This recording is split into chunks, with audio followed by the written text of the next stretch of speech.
Today we see how to file a consumer court complaint.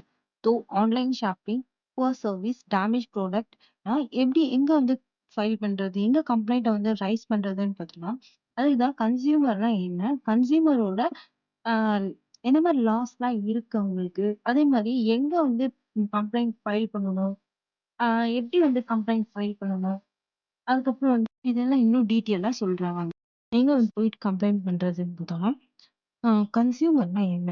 இப்போ கன்சியூமர்னா இப்போ வந்து ஒரு பொருள வந்து கடையில போயிட்டு நம்ம வாங்குறோம். Goods or services. ஒரு பெர்சனல் யூஸ்க்காக தான் வந்து வாங்குறோம். இத வந்து திருப்பி நம்ம வந்து சேல் பண்றதுக்காக நம்ம வாங்கல. ஃபார் எக்ஸாம்பிள் இப்போ மொபைல் ஃபோன் வந்து வாங்குறோம். மொபைல் ஃபோன் வாங்கும்போது அதுல ஏதாச்சும் ஒரு டிஃபெக்டிவ் இருக்குன்னா, அத வந்து என்ன பண்றது? நம்ம ஒரு consumer.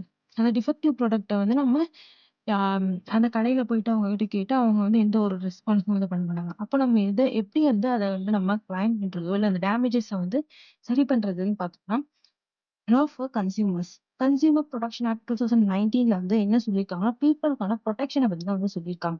Defective product, poor service, அப்புறம் overcharging, false advertisement, online fraud shopping இந்த மாதிரிலாம் நடக்கும்போது இந்த ஆக்ட் மூலியமா நம்ம என்ன பண்ணலாம்? ரீஃபண்டோ, இல்ல அதுக்கான காம்பன்சேஷனோ வந்து வாங்க முடியும். வேர் டூ ஃபைல் கம்ப்ளைண்ட் எங்க வந்து இந்த கம்ப்ளைண்ட் வந்து ஃபைல் பண்ண முடியும்? District consumer commission up to 50 lakhs வரைக்கும் கிளைம் பண்ண முடியும். State commission 50 lakhs to 2 crores வரைக்கும் வந்து கிளைம் பண்ண முடியும். National commission above 2 crores.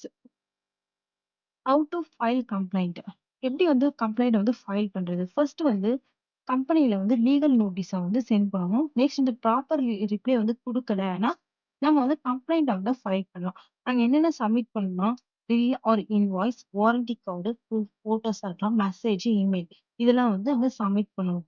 இல்லன்னா ரீப்ளேஸ்மென்ட் பண்ணுவாங்க. இல்லன்னா காம்பன்சேஷன் ஃபார் லாஸ். இப்ப ஏதாச்சும் ஒரு டேமேஜ் ஆயிருக்கு. பெரியசா ஒரு டேமேஜ் இருக்குன்னா, அதுக்கான காம்பன்சேஷனும் வந்து அவங்க குடுப்பாங்க. Next removal of defects. அதுல இருக்கிற டிஃபெக்ட்ஸ வந்து என்ன பண்ணுவாங்க? ரிமூவ் பண்ணுவாங்க. இம்போஸ் பண்ணுவாங்க. ஃபார் எக்ஸாம்பிள், இப்போ வந்து நீங்க ஆன்லைன்ல வந்து ஆர்டர் பண்ணியிருக்கீங்க லேப்டாப்ன்னு. அந்த லேப்டாப் வந்து என்ன மாரி ரிசீவ் ஆகுதுன்னு பார்த்தீங்கன்னா, ஒரு டேமேஜ் பீஸ் தான் வந்து ரிசீவ் பண்றாங்க அந்த கம்பெனி. இப்போ வந்து அந்த கம்பெனி கிட்ட வந்து நீங்க ரீஃபண்ட் கேட்கும்போது அவங்க என்ன பண்றாங்கன்னா, ரெஃப்யூஸ் பண்றாங்க. அப்ப நீங்க என்ன பண்ணலாம்? You can file a consumer case and ask for refund and இந்த ஆக்ட் பேஸ் பண்ணி வந்து நீங்க உங்களுக்கு தேவையான காம்பன்சேஷனோ ஆர் ரீக்ளைம் பண்ண முடியும்.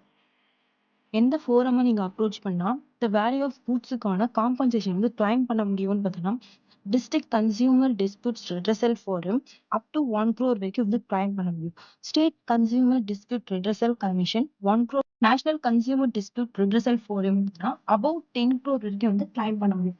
மோஸ்ட் ரெகுலர் ப்ராடக்ட்ஸ்க்கான கம்ப்ளைண்ட் வந்து எங்க வந்து போறாங்கன்னு பார்த்தீங்கன்னா, டிஸ்ட்ரிக்ட் கமிஷன் தான் வந்து போய் இப்போ அஃபிஷியலா வந்து போர்ட்டலும் வந்து அசைன் பண்ணியிருக்காங்க. என்ன அஃபிஷியலா போர்ட்டல்ன்னு பார்த்தோம்னா, e-Token portal.